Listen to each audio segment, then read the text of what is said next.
Magandang gabi sa inyo mga ka-viewers, ka-pyro, or naman mga viewers. Magagawa po tayo ng fountain. Pero hindi ko na po ito papakita kung paano ko po gawin. Ito po ipapakita ko lang po kung paano ko gumawa ng fountain. Yung una kong ginawang fountain, bumulwak eh. Hindi ko pa hindi ko pa gamay ang paggawa ng fountain. Bumulwak kasi manipis yung ganto. Ito yung pinakadulo niya, manipis. Pag yan lumaki biglang butas, biglang bulwak yan. Kaya mali yung paggawa ko.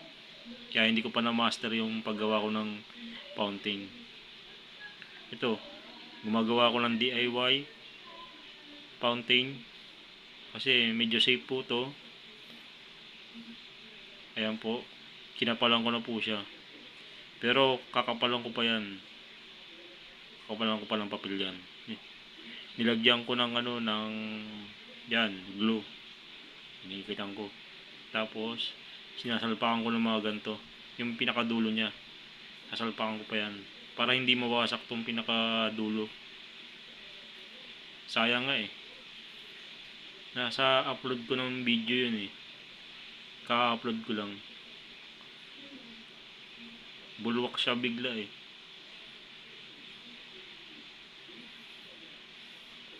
Ito lang ng yung kumbaga binalot ko lang ng dyaryo. Yan, dyaryo. Pinabilit-bilit ko ng dyaryo, square, tapos ginanong-ganong ko. Siyempre, papantayin mo yan. Square yung dyaryo. Tinapalan ko ng tinapalan. Tatapalan ko pa to. Importante ito eh, yung pinakadulo eh. Itong pinakadulo, mga ka-viewers. Kasi, bumubulwak yan pag nasunog lahat yan. Yung stable ng paglabas ng black powder, yung gold fountain, lalaki pa sana, maganda yung buga. Pag yan nasira, bubulwak yan bigla, gagano bigla yan. Kaya dapat ito importante. Kakapalan ko to.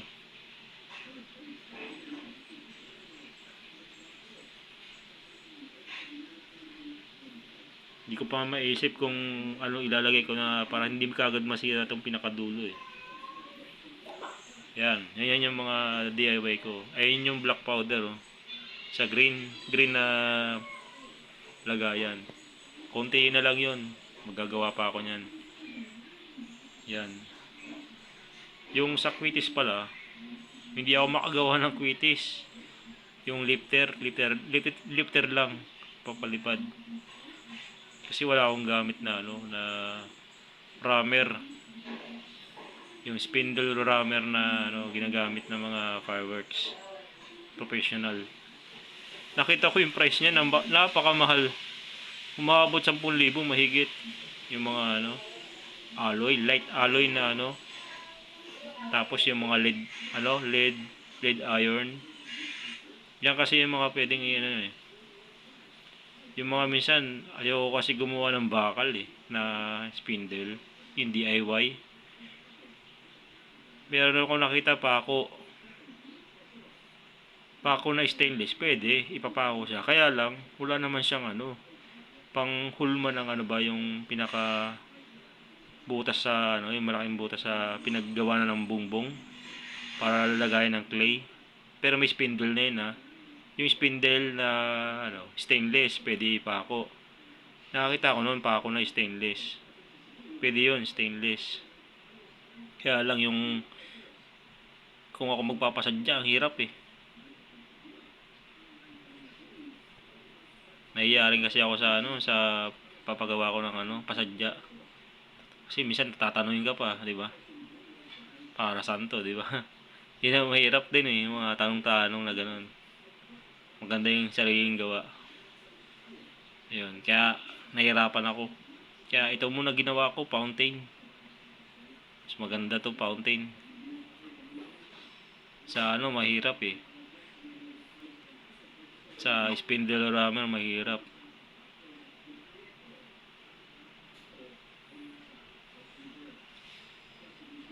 Yung spindle rammer na mahal talaga yan, napakamahal, grabe. Yung original na mga galing sa mga ibang bansa pa, mahal. Kahit patorno, dito magpatorno ng ng spindle rammer, napakamahal. Mahal din. Siguro apat din siguro mga kulang-kulang 1K. Papatorno mo. Depende na lang depende na lang sa awit mo, sa pakikipag-usap. Ako wala naman akong alam na patornuhan dito sa lugar namin. Kung mag-DIY ako, madali lang. Tabla na makapal, papakuha ko ng stainless na pako. Tapos kakayasin ko yung dulo. Hindi rin kasi pwedeng matulis yun. Delikado yun. Yung medyo malapad. Pero ang stainless, yan ang isang pwedeng pang spindle. Saka yung dilaw, kung tawagin. Brass yan, brass. Kahoy. Sa rammer, kahoy pwede. O yan, pwede yan. Plastic, pwede. Pero sa spindle, hindi pwede ang plastic saka kahoy. Stainless, pwede. Yung iron, lead iron. Saka yung dilaw. Pwede yan. Yung brass. Pero yung bakal, yung iron, pwede rin yun. Kaya lang napaka-delikado yun. Pag yung kinalawang, tapos nag-contaminate yun. May metal yun. Ang metal, di ba? Yung kagaya ng mga aluminum na pinangalan sa flash powder. Ang lakas pumutok nun, di ba? Yun, iron yun. Metal din yun.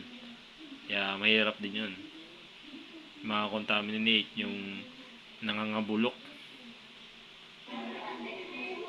Hanggang dito na lang mga ka-viewers. Ito lang ginagawa ko to pinapakapal ko. Kakapalin ko pa to para solido. Ito importante, pinakadulo Hindi ko magawan talaga ng paraan Pero ito, kakapalan kung pwede. Siguro pwede. Hindi ko pa masubukan. Wala pa ako makita sa video ng YouTube. Hanggang dito na lang mga ka-viewers, mga kapero. God bless po sa inyo at mag-ingat din po sa lahat ng mga ulo ng bagay. Thank you po.